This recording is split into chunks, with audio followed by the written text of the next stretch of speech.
Hey everybody, happy Friday. It is a sunny, beautiful day today here in Maryland, which is crazy because it's been so rainy all week, but it is absolutely stunning outside. I'll have to get out there, maybe take the dogs for a walk in just a bit. But I wanted to come on. I had talked a couple of weeks ago about having a new series, changing up my Thursday morning podcast, and wanted it to kind of feature my cats, bass drop, glockenspiel, and harmonica, who are the brothers and my favoriteest little punks, basically, because they wanted no part of what I was trying to do. So there are blooper reels, and I will have to at some point share the craziness that was me trying to convince these cats to do something. They wanted no part of it. But anyway, because they wanted no part of that, I had to pivot a little bit, and I had to think of something new. And so I am doing a choose your own adventure, but I'm choosing the adventure randomly in the several coming weeks. I'm telling you, the blooper reel is funny. But as I was realizing that it wasn't going to work, I was like, well, what else can I do? And I've been fascinated with the series that Stephanie of Stephanie Stitches is doing. She's doing a whole series, one block at a time, and giving the history of the Underground Railroad quilts and what the different blocks. Now these blocks have names that have changed and were different in different regions, but these are the specific names for what they were when they were used for the Underground Railroad, and what the symbols meant at that time in for that purpose. And it is a fascinating series, and I love a history, and I love learning about the Underground Railroad bit is just the human will to survive is fascinating, and I have very much enjoyed watching that series, and I will link it in the description below so that you can see it too. But as I was, watching her videos and thinking what would be fun for me to do, and then I was thinking about what I've kind of started really loving, taking traditional blocks and ones that are a little bit more difficult, ones that maybe were appliqué or trickier to do and hand stitching, and maybe a trickier to do in traditional piecing. And I've really enjoyed making those then into FPP projects, and have done a couple of like free blocks on taking those simpler ones and making them accessible for folks that want to try out FPP. I have a couple of patterns that are coming up that are definitely more advanced, taking advanced traditionally stitched blocks and making those FPP. So I was thinking in those terms, like really old, like from the beginning kind of quilts, and making things in FPP, which is a genre of quilting that I really like. And so I started doing some just a quick Google search. It's not like this was like, going down to the the library or anything like that. Just did a Google search on like, what is the oldest pieced quilts ever? And there were some stories about, now there are ancient whole cloth quilts, ancient, like thousands of years old, ancient whole cloth pieces. But the oldest that I could find in that, not in depth, but, looked at several different articles to cross-check and figure some things out. It appears, and there's a whole book dedicated to it, and I actually got the book, and I'll show it to you here. But there was a 69 quilt block, British patchwork, and they call it a coverlet. And the only reason why they call it a coverlet is because it was there was no, what the British called wadding, so there was no batting in between the front and the back. So it's not, I guess, officially considered a quilt, but it is a patchwork piece, and it's the 1718 Coverlet. And well, I thought that was cool to see all of the things, and then what the person who made this did was the earliest, like, English paper piecing, I guess, surviving. I'm sure English paper piecing was being done, but pieced into this kind of coverlet thing. And the English paper piecing was for things like, there are like swans on here, and geese, and unicorns, and excuse me, very cool things like that. Now, I don't know, this is going to be a journey, so we're going to take this journey together. I don't know if I will incorporate all the animals because of trying to do that into FPP. Maybe I will combine FPP and EPP, since I've started doing EPP with Ingrid. That could be cool. And then applique those shapes onto the FPP portions.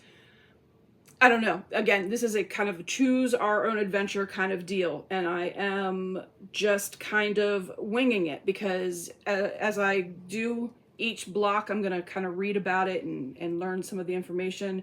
And so what I've done already is I went ahead and started with, if you can see, in the center, there is a 8-point star right here, surrounded by little mini 8-point stars. Let me see if there's a better image of that to show off. I just might show what I already did. So like this is the center medallion one right here, if you can see. And then it's got the 4 little ones around it in the final piece. So that's what I started with, and I've made some video of both putting the pattern together in EQ8 and then the sewing it up, putting the pieces together, and then this is my finished block. Let's see if I can, there we go. So this is going to be the center of my homage to the 718 coverlet. This is going to be my center piece to it. Everything is going to be based on FPP. I'm going to do, now it says 69 quilt blocks, but many of them are multiples of 4, like the little 8-point stars, you know, they're multiples of 4. So a lot of them are like that. They're like multiples of 4, 8, kind of just depends on the one. But so that's going to be my new adventure, and I'm going to work on each of them. So like for this one, it was, you know, done in this kind of template in paper piecing, and I am changing that into an FPP, which is kind of cool.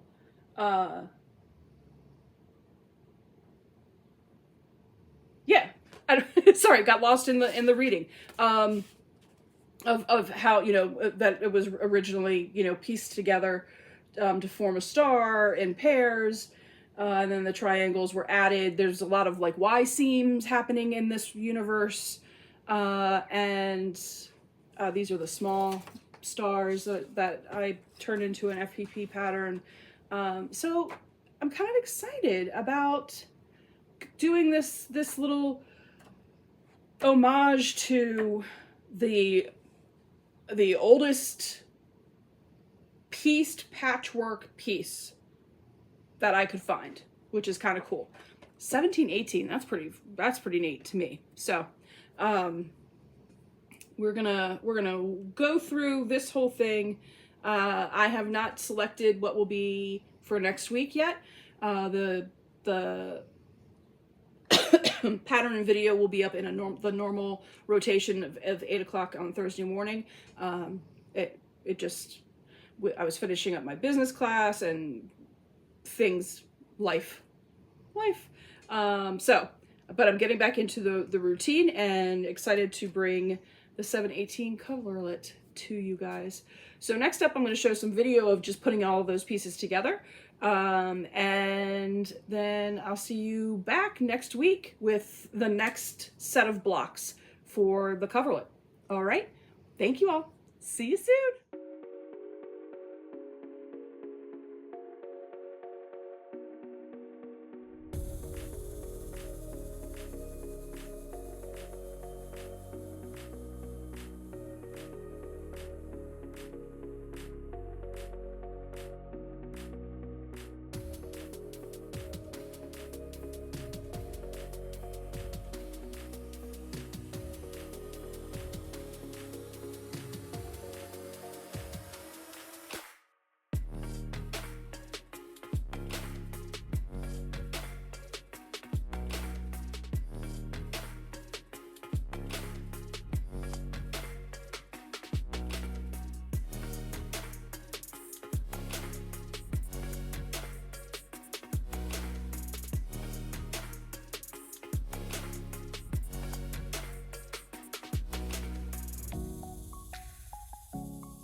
Hey again. Sorry, just wanted to come back real fast. I forgot to mention. I wanted to mention that tomorrow is the deadline for signing up for the retreat that Stephanie and I have coming up on June 23rd. June 1st is the last day to sign up. So if you would like to do spend some time with Stephanie and I with 2 patterns that on a $40 2 instructors, 2 patterns, full day retreat. We would love to have you there. You're going to want to go to www.togetherwesewretreats.com and sign up for that. And as soon as that is over in July, the end of July, will be my very first bring your own FPP project retreat. And so the signups for that will start in June as well, middle of June, for the end of July class, like the last Saturday of July. So yeah, just wanted to come back, make sure you guys know about that. And then I will be back here on Sunday for my regularly scheduled brunch, which is 11 a.m. Eastern time. Yeah, so I hope you enjoyed the video. I hope you will consider signing up for the retreat, for both retreats, and I will see you Sunday morning. Okay, for real, thank you. Talk to you soon. Bye.